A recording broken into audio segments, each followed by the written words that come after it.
এই 21শে আগস্ট কি বিএনপি করেছে না আওয়ামী লীগ করেছে না জাতীয় পার্টি করেছে, আমি সেটা জানতে চাই।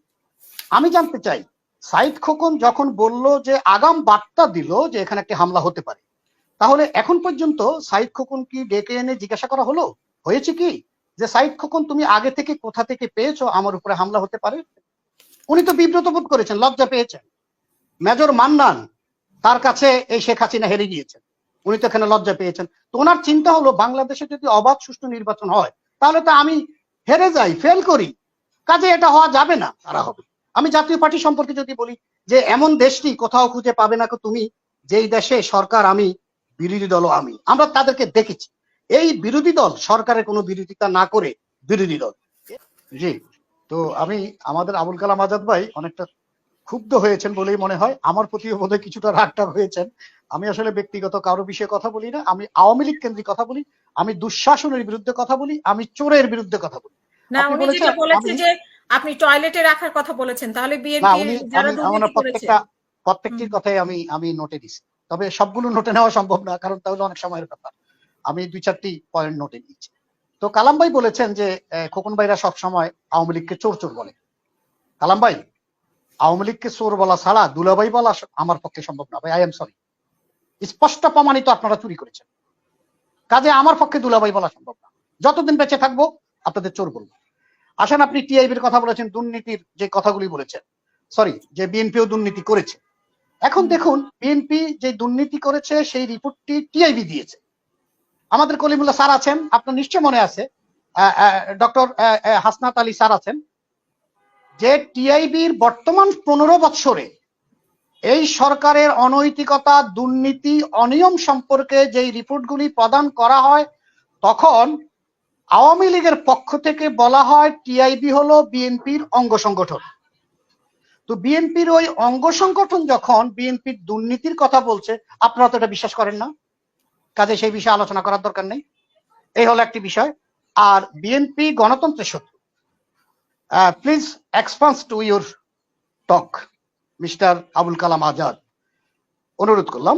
আর ফরাজ স্যার কিছু কথা বলেছেন, আমি আপনাকে উদ্দেশ্য করে বলি, আমি বলছি you are teacher, political teacher, I am student for you, political student, one kind of political student.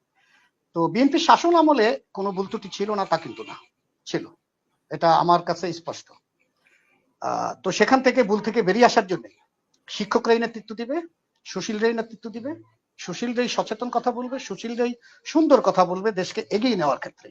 যদি সুশীলরা, শিক্ষিত মানুষেরা, ডক্টর যারা, যাদেরকে সালাম দেয়, সম্মান করি, তারা যদি পক্ষপাতিত্ব করেন অন্যায়ের পক্ষে, নৈতিকতা বিরোধী, ভোট চুরির সাথে এবং গায়েবী মামলার সাথে অত্যাচার নির্যাতন করে কারাগারে নিয়ে কারাগারে আবার হত্যাযজ্ঞ চালানো হয় তাদের পক্ষে, তাহলে এটা দুঃখজনক হয়।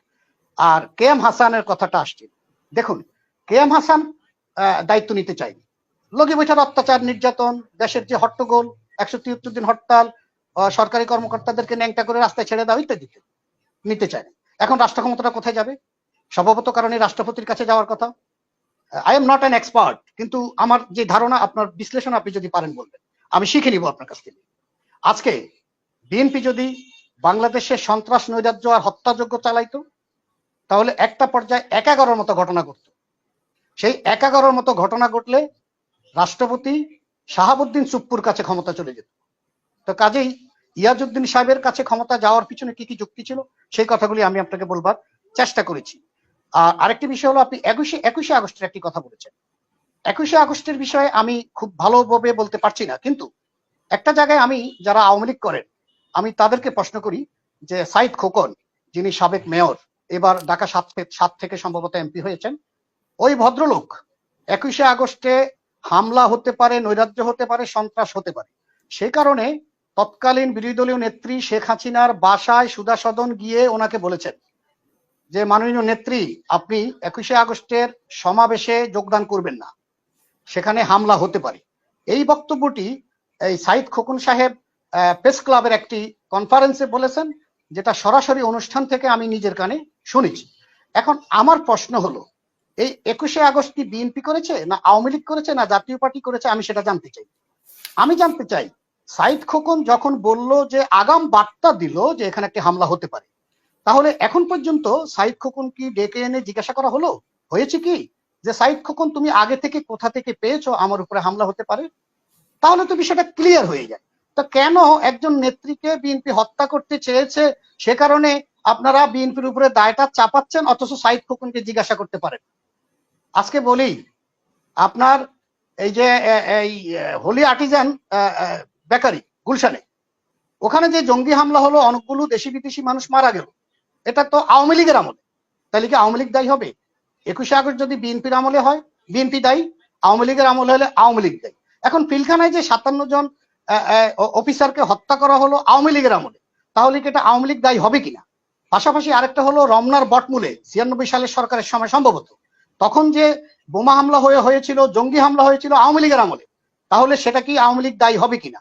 নাকি বিষয়টা বাংলাদেশে এমন দাঁড়িয়ে গেছে যে আওয়ামী লীগ ক্ষমতা থাকলে দেশে যা অঘটন ঘটবে সেটা বিএনপি দায়ী, বিএনপি যখন ক্ষমতা থাকবে যা কিছু অঘটন ঘটবে সেটাও বিএনপি দায়ী। অর্থাৎ আওয়ামী লীগ হলো একটি তুলসী পাতা এবং একজন ফেরেশতা তুল্য। এরকম কথা কি আমাদের ডক্টর ফরাদ স্যার কি বলবেন কিনা, সেই প্রশ্নটা আপনার প্রতি আমি ছুড়ে দিলাম। আজকে বাংলাদেশে সুষ্ঠু অবাধ নির্বাচন না হওয়ার আপনিও কি বলবেন কিনা যে বিএনপি তুলসী পাতা, এটা আগে আপনি বলে নেন যে বিএনপির ভুলভ্রান্তি ছিল না, আজকে গণতন্ত্রের এই অবস্থায় দাঁড়ানোর পেছনে বিএনপিরও কোনো ব্যর্থতা নেই, এটা কি আপনি বলবেন কিনা? আসলে আমি মনে হয় সর্বপ্রথমই কথাটা বলছিলাম যে বিএনপির শাসনামল ভুল ত্রুটি ছিল না, এই কথা আমি বলছি না। কেয়ারটেকার গভর্নমেন্ট নিয়ে কোনো খেয়াল করেননি সম্ভবত। আমি আবারও বলছি যে কেয়ারটেকার গভর্নমেন্ট নিয়ে তো কিছু এদিক সেদিক হয়েছে, এটা আমার স্বীকার করতে তো অসুবিধা নেই। আমি এমন কোনো সুবিধাভোগী মানুষ না যে সত্য কথা আমি বলতে পারবো না। তবে এই কথাও তো সত্য, যত চড়াই উতরেই যাক, সেই খালেদা জিয়াই তো তত্ত্বাবধায়ক সরকার উপহার দিয়েছিলেন, আর সেই তত্ত্বাবধায়ক সরকারের অধীনে নির্বাচন করেই শেখ হাসিনা ক্ষমতায় দিয়েছিলেন। যেই খালেদা জিয়া ভোটের অধিকার প্রতিষ্ঠিত করেছিলেন, সেই খালেদা জিয়াকে আজকে ভোটাধিকার থেকে বঞ্চিত করা হচ্ছে। যাই হোক, আমি এখন বলতে চাচ্ছি যে কথাটা, সেটা হলো যে বাংলাদেশে বর্তমানে শেখ হাসিনা সুষ্ঠু নির্বাচন দেন না, দিতে পারেন না। কি কি কারণে পারেন না?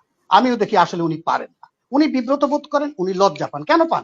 যে ওনার মতো একজন নেত্রী, যিনি বঙ্গবন্ধু কন্যা, যাকে জাতীয় কি জানি বলে জাতির পিতার কন্যা বলা হয়, তো সেই নেত্রী সাদেক হোসেন খোকার কাছে হেরে যাবেন, এটা কি উনি বিব্রত বোধ করবেন না বলেন? উনি কি আপনার এই যে নূর মোহাম্মদ মন্ডল, যিনি জাতীয় পার্টির রংপুরে লাঙ্গল মার্কা, তার কাছেও এই শেখ হাসিনা হেরে গিয়েছেন, উনি তো বিব্রত বোধ করেছেন, লজ্জা পেয়েছেন। মেজর মান্নান, তার কাছে এই শেখ হাসিনা হেরে গিয়েছেন, উনি তো এখানে লজ্জা পেয়েছেন। তো ওনার চিন্তা হলো বাংলাদেশে যদি অবাধ সুষ্ঠু নির্বাচন হয় তাহলে তো আমি হেরে যাই, ফেল করি, কাজে এটা হওয়া যাবে না। আমি বঙ্গবন্ধু কন্যা, আমি আমার বাবা দেশের স্বাধীনতায় ভূমিকা রেখেছে ইত্যাদি ইত্যাদি, আমি হেরে যেতে পারি না। এই হলো একটা কারণ।